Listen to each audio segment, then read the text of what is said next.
Uno, dos, tres. All right, so we are working on the 65 Mustang today. Andrew, why don't you just tell him real quick what you've done today? I know we have the background. We got the C10 over there. We got the 69 Camaro there. We got the 62 Impala over here, and other projects. But for today, because the weather is going to not be favorable for us tomorrow, so we're going to get this knocked out today, at least as much as we can, and then we can work on the 69 tomorrow when it is raining. So. Okay, so I got the horns hooked up. I got the headlights ran. Just got to put the headlights in. Okay. I got new ones. Installed the new parking lights. Nice. Those are hooked up. Okay. And grounds are good. I installed the voltage regulator. Nice. And then that's basically it for the front. I ran the engine harness, so I'm just kind of. It feels like it's getting some life to it. Yeah. Do you have that feeling as well? Yeah. Like at first it was kind of like light just at the end of the tunnel. Almost. Before you there's just no light. It was like, man, there's so much work to do. Yeah. But now that you get into it, it's kind of like you get into a groove, right? It's kind of like working out, right? Yeah. Once you get warmed up. Yeah. Well, painless made it a lot easier because half of the stuff is like already terminated. Right. So like for the lights, it was pretty easy, and the horns and stuff. It's just routing is kind of the hard part. Right.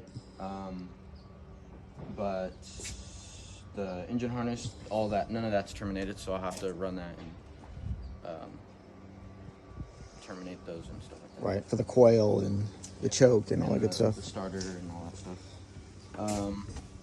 So this is for the dash. So I need to ask The gauge cluster. So the customer what style of gauges he wants, right, for the bezel. Yeah, because until then, so if we had a stock one, it would just plug in this. What'd you call that? Like the connector. Well, it's kind of like a bulkhead type of. And then everything would just plug in, so it'd be really easy. But I already looked, and you can't really find a stock. Oh, really? Yeah. Even like CJ Plumbing parts, you can't find a factory. No, they're all like digital or like autometer or something. Okay. So we'll see. And then I hooked up the dimmer switch or I think those look a little shiny. the door. Okay. The courtesy light door switches. And then I got the headlight, the dimmer switch on. Nice. What else? I got the starter ignition switch hooked up. Are you still waiting for that other piece, or did I give you that? So I ordered. So what's weird is the switches never come with like everything that you need. So we have one piece that I need, but I still need the piece that actually holds it in on the outside. But I already have the what is it, like the barrel, the cylinder thing? Yeah, the tumbler. Yeah, tumbler. So And not the coffee tumbler. The last piece to put it in. And then what else? I got the headlight switch in. I just need the pieces for that. I have the what is it? The cigarette lighter. I got that. And then this will go out to the engine harness for like the carb and stuff like that, and the coil. And then I have all the wires ran back. Oh, nice. For the tail end. How's the steering column? Are we good with that now? Yeah. So we had to buy a steering column bracket for this steering column, but we had to modify it a little bit. And then I did hook up the steering shaft. I had to do all that. Okay. That was a pain in the butt. Nothing ever fits right. Yeah, pretty much. So I got the rear tail lights hooked up. Nice. So this wire's for the sending unit. And For the fuel level, or? Yeah. And then these are just accessories for like if you have a electric fuel pump or something. And then what else? I mean, that's basically it. We don't have reverse lights because there's no. It's weird how it didn't have that, huh? Yeah. Interesting. So yeah.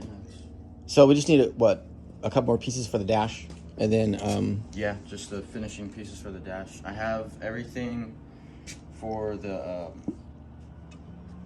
glove box. Mm-hmm. So I got the glove box, the latch, the light that actually goes in it. Right. I just need the hinge that the door actually goes on. Oh, okay. So we don't have a hinge either? Dang, dude, nothing. I know. I was gonna put it on. I'm like, where's the hinge? Yeah, once I get the hinge, then that's done. That's probably, if you were to characterize the difficulty of this job, it's not difficult. It's just that there's so many missing pieces. Yeah. That every time you think you can just take a bite out of it and get some work done, it's like you're missing something. Yeah. Which we kind of knew that going in, but I just didn't know the extent to which everything was missing. Pretty much. And you kind of don't know what you need until you actually start to put it together, right? Yeah. I mean, beyond like the obvious things, right? Yeah, there's just red blocks everywhere. You just gotta find them. I'm not complaining, just saying that's what it is. No big deal. Just got to get through it. Yeah. So, I guess so. What do you hope to accomplish today? I'd like to have the whole engine harness pretty much done. Okay, Yeah, that's a good. We That's already a good have the goal. new starter and all that stuff. So I can feel the weather coming in. yeah, It's starting to get a little chilly. so I'm pretty sure I have everything to finish that. Mm-hmm. So, I mean, once that's done, you can basically start it. Yeah, and then what I want to do is get everything terminated, and then we'll just run a circuit tester, test everything, make sure everything works perfect. And once everything works perfect, and then we can buy a carpet, and we start putting everything back together. And we also still need an AC. Yeah, that's right. So, but we can do that last. But yeah, let's Vintage just. chairs on back order too. Oh, really? Okay. Yeah, so. That'll probably have to come in later. Maybe. Well, but the wires will be run, so it'll be just a matter of Terminating. installing it and terminating it, and put the condenser and all that good stuff. But yeah, this is gonna be a super cool car once it's done. I don't know if we already got this on video, but I also had to put the fenders on the grill. And all Yeah, that. so maybe that wasn't on the video. So the grill's on now. Obviously, we already saw that. Obviously, now we'll have to buff this out. So I could just been from sitting. I think all that this will all buff out. What I might do for Caesar is just buff it out for him completely, so it looks really nice once we get done. Because the paint's actually not in bad shape. No, it's not terrible. There's a crack right here. Yeah, Or something. I'm not gonna buff that out. But yeah, no, it's pretty. It's starting to come together. Yeah. So that's good. We gotta massage this grill piece a little bit because it's kind of, Yeah, I don't know if this thing is gonna crack in or something. Whatever. Just one of those things. But we'll get it all done. I like it so far. So I feel like it's closer to the finish line. Yeah, almost there. Want to go over the C10? Sure. All right. So for this project, which I'm working on,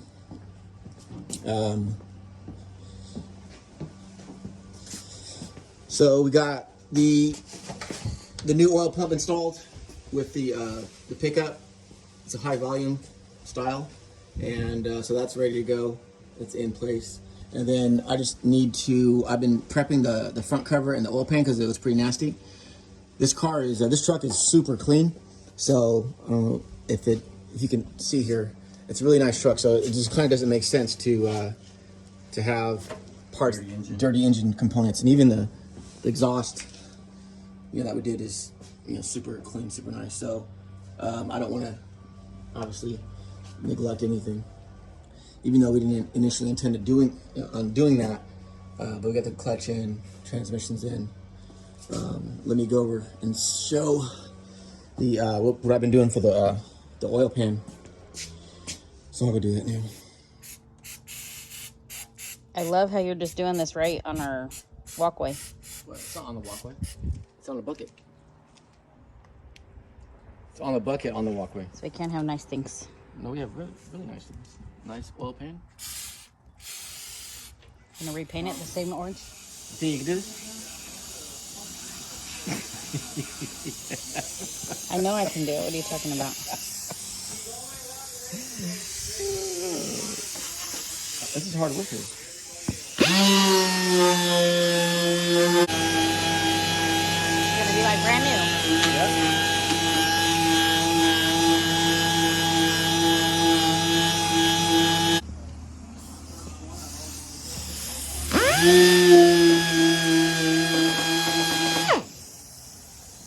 initially intend on sanding it, but it's so rough that if I were to paint over it, it would look terrible. It would look terrible. So I gotta basically sand off all this leftover stuff from the year's box station.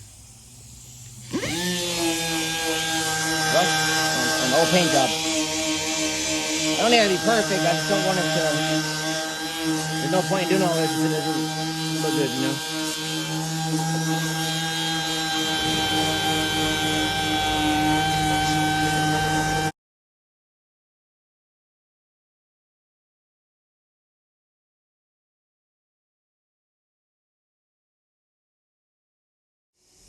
All right, I got the bolts cleaned up for the C10 on the oil pan and the timing cover. So I took some aircraft paint stripper, and then some acetone, got them all nice and cleaned up as I possibly could.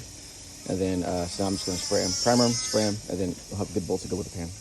So here are the heads that we got, the Edelbrock heads. I used the Pour 15, and I wasn't happy with the outcome. It was really streaky, and I don't know, it had a lot of surface tension. And the viscosity was really thick, so it didn't lay down well. It just didn't lay down well. So I ended up having to sand it down, and then primer it, and then I'm going to paint it with some Chevy orange. But let me show you the let's see what we got over here. So the oil pan is done. So I had to sand the crap out of it. And it was super rusty, so that's in good shape now. The front cover's done, same thing, it was just super crusty. Sanded everything down. Put a new seal in it. Put a new seal in it. And then the next is going to be this just normal stuff, just new gasket, new seals. And then I even went and painted the bolts, so there's a good contrast, because I don't want it to look like, I wanted to have some contrast. Like you just spray painted the whole thing? Yeah, I don't want to have that. So what's left is basically, I need to put a couple coatings on those heads with the Chevy orange, and then let that cure. And then while that's curing, I can start prepping the block. And right between the cylinder heads, there's an area where that's kind of crusty. I have to spray that because I don't want to spray it with this stuff in place. So, oh, I see. Because I don't want to mess it up, obviously. But other than that, I think that's about it, really. And then we have to work on the Camaro tomorrow, and then I got to work on the Impala. All right, so I got the pan on, it's painted, got all the bolts painted, and pan installed, gasket obviously, and it's this side here. Got the front cover on, looks much better. It's nice, this is how it's supposed to look. Nice contrast and attention to detail. So that much is done. So now I just have to basically torque the pan down. I just kind of fastened it. And then next is going to be paint the balancer, and then obviously lower the motor down. So back on the mounts here. And then I can start assembling of the condenser, AC condenser, put that back in. On this side, put that back in. And then all the front drives, the heads are actually drying. I just painted them. I don't know if you can see too well here, but that's the finished product. So they're painted. So now I just have to assemble them, put them on, and then that's it. That is it. All right. So I guess I better start torquing. That's about it, really. And then we have to work on the Camaro tomorrow, and then I gotta work on the Impala. Like, it's crazy. There's so much things just trying to like touch everything, you know. Yeah. There's a lot that has to be done. I have 2 days a week that I work on these projects, right? So I have Saturday and Sunday. That's it. So Andrew has the whole week basically. So, but we just gotta. Yeah, I worked on the C10 a little bit. Put the you put the cam in, but I put the lifters, the spider tray. What else? Oh, the timing chain. The cam retention plate. Retainer plate, and then yeah. The timing chain. What I'm really thankful for is the fact that we can do the same work. Yeah. That's cool. Because then I don't have to go back and recheck stuff, and you know, no matter what, we're always making progress. If maybe not, the customer's not as maybe not as fast as the customer would like, but one and done. It is what it is. One and done is better than Yeah. getting it out quick. Yeah. No, yeah, the time is secondary to quality, obviously. Yeah. But yeah, so that's kind of where we are. I really want to create some space in the schedule so I can work on this. And in my head, I designed the chassis on the way to work one day. I was just driving to work with a 40-minute commute. So I'm just going through my head all the bar angles and everything. And I was like, at first I wanted to do the ladder bar setup. Then I was like, nah. I was like, you know what? I just need to do a 4-link. Yeah, I mean, if you're gonna do all that work, you might as well. Might as well, right? So I have to design a 4-link, and I did look at 10 Soldiers, and they had some pretty cool like designs. But I want to design something specifically for this vehicle because I don't want a humongous. It's not a drag car. It's never gonna be fast enough to be a drag car.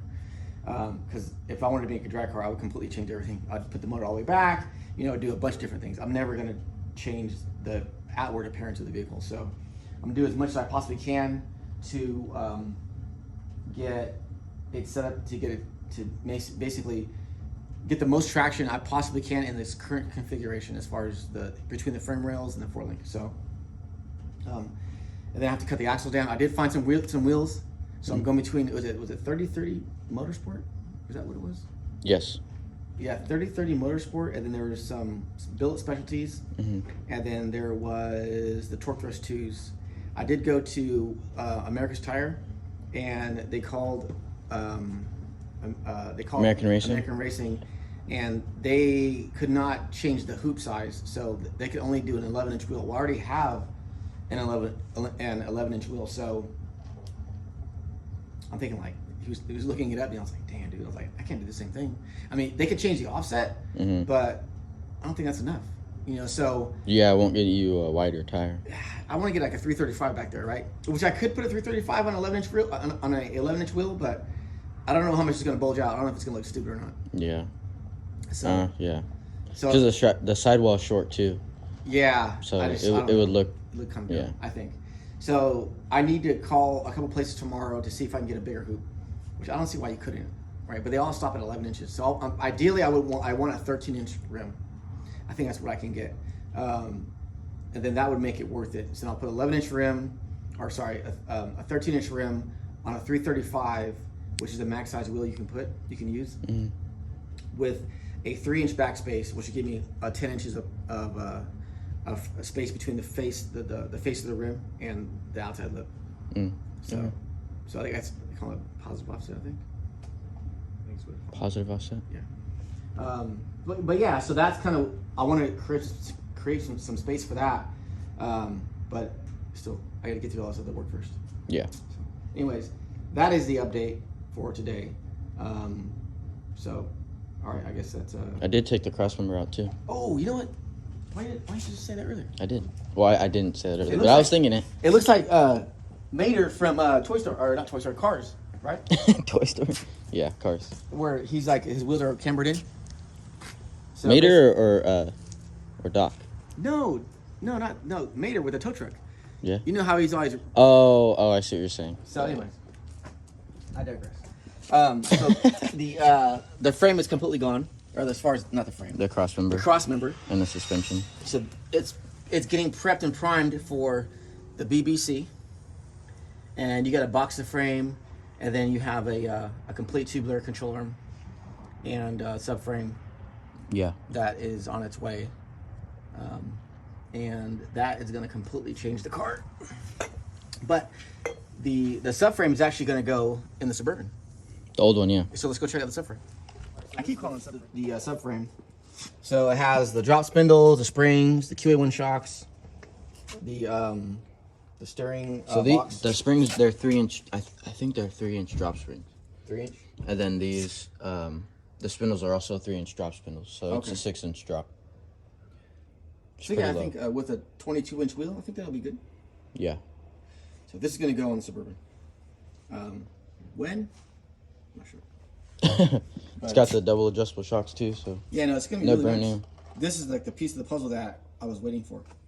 And so this is going to be Kathy's hot rod. Yeah. So what my plan is, I envision she's a chase vehicle.